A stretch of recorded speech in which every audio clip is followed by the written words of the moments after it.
जहां पर अवैध धर्मांतरण को लेकर योगी सरकार पूरी तरीके से सख्त है। उत्तर प्रदेश के अलग अलग जिलों में बड़ी कार्रवाई को अंजाम यहां पर दिया गया। ताबड़तोड़ कार्रवाई जो है वो की गई है और साफ संदेश है कि धर्मांतरण जो है वो किसी भी तरीके से बर्दाश्त नहीं किया जाएगा। देखिए,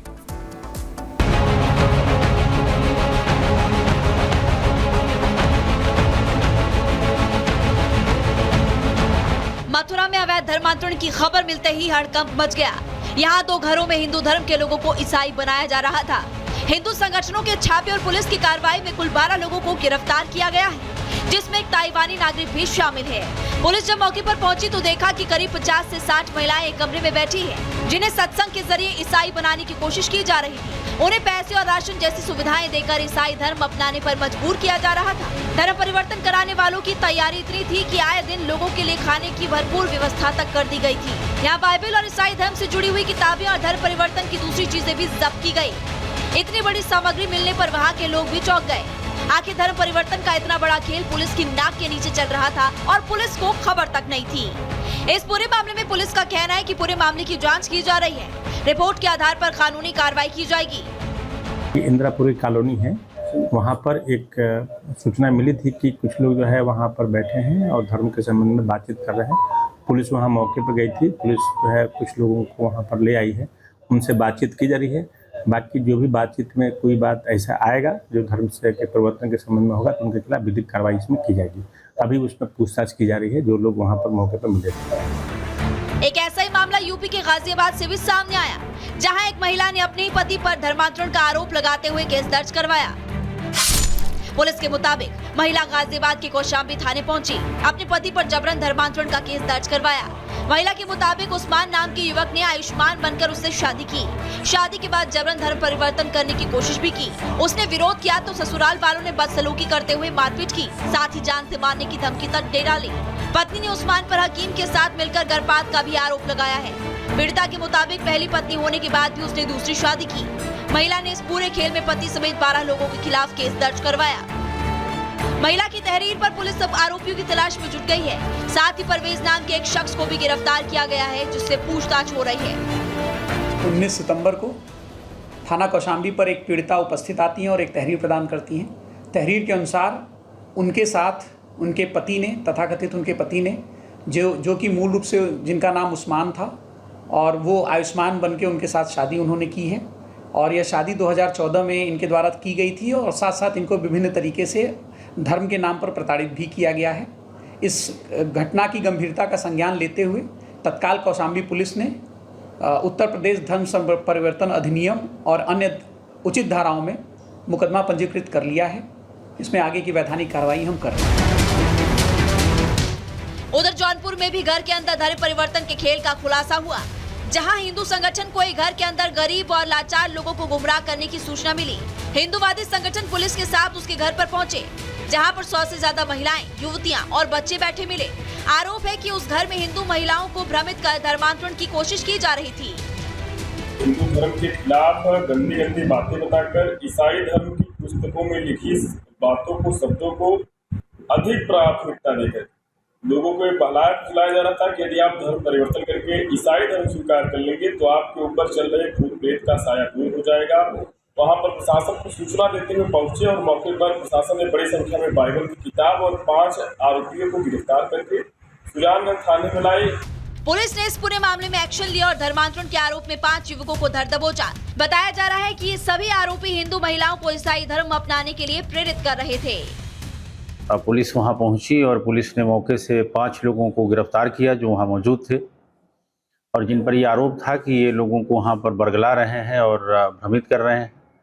उनके कब्जे से कुछ उनके पास से कुछ लिटरेचर भी मिला है और वहां से उनको पुलिस ने पकड़ा है और उनको थाने पर लाकर उनसे पूछताछ की गई है और तहरीर के आधार पर समुचित धाराओं में अभियोग पंजीकृत किया गया है और जो लोग पकड़े गए थे उनको गिरफ्तार करके और जेल भेजने की कार्यवाही की जा रही है। यूपी में धर्म परिवर्तन और लव जिहाद की कई घटनाएं सामने आती रही हैं। बहुत से मामलों में लड़कियों की हत्या और गायब होने की भी खबरें सामने आई है। सीएम योगी कई बार इन मामलों में सख्ती करते हुए भी निर्देश जारी कर चुके हैं। साथ ही सीएम योगी कह चुके हैं कि झूठ बोलकर हिंदू महिलाओं को बरगलाने की साजिश बर्दाश्त नहीं की जाएगी और अपनी इस कथनी को करने में बदलने के लिए यूपी में सख्त कानून के साथ साथ अब योगी का एक्शन भी जमीन पर नजर आने लगा है। Bureau report, Republic Bharat. Delhi से लेकर गाजियाबाद तक इस समय लॉरेंस बिश्नोई के नाम से लगातार रंगदारी के कॉल्स आ रहे हैं, जिससे दहशत का इलाके में माहौल है। गाजियाबाद में जहां पर एक बिल्डर से 2 करोड़ की रंगदारी यहां पर मांगी गई है, उसके कॉल्स भी यहां पर रिसीव किए गए हैं। तो वहीं दूसरी ओर मुंबई में भी एक म्यूजिक प्रोड्यूसर के पास अंडरवर्ल्ड से 5 करोड़ की रंगदारी की कॉल आ चुकी है, जिसके बाद इस वक्त दिल्ली से लेकर मुंबई तक दहशत का माहौल व्याप्त दिखाई दे रहा है। तो ये बड़ी जानकारी आपको दे दें, लॉरेंस बिश्नोई के नाम से फिरौती यहां पर मांगी जा रही है। ये मामला सामने आया है गाजियाबाद से और मुंबई से भी। गलत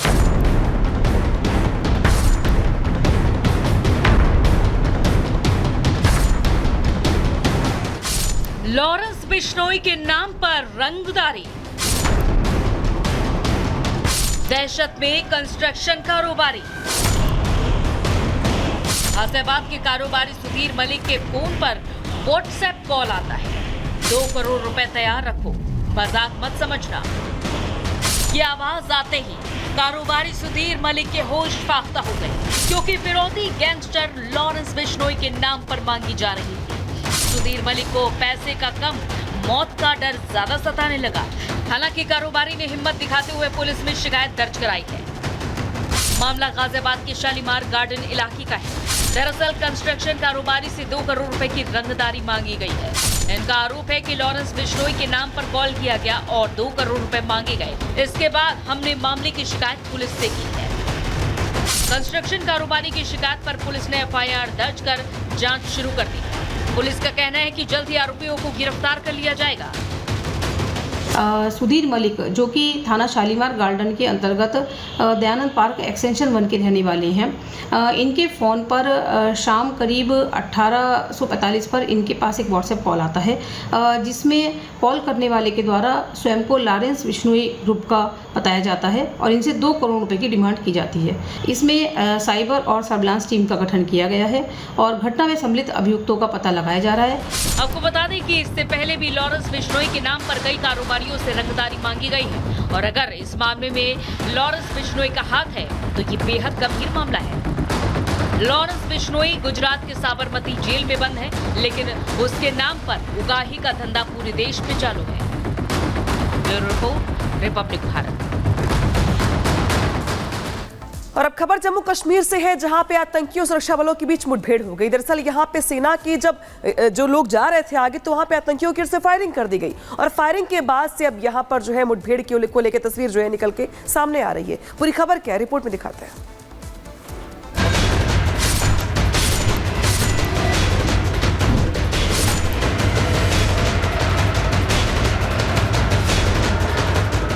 जम्मू कश्मीर में विधानसभा चुनाव चल रहे हैं। पहले चरण का मतदान हो चुका है, लेकिन इस बीच लगातार आतंकी अपनी हरकतों से बाज नहीं आ रहे। किश्तवाड़ के चतरू इलाके में सेना के साथ आतंकियों की मुठभेड़ चल रही है।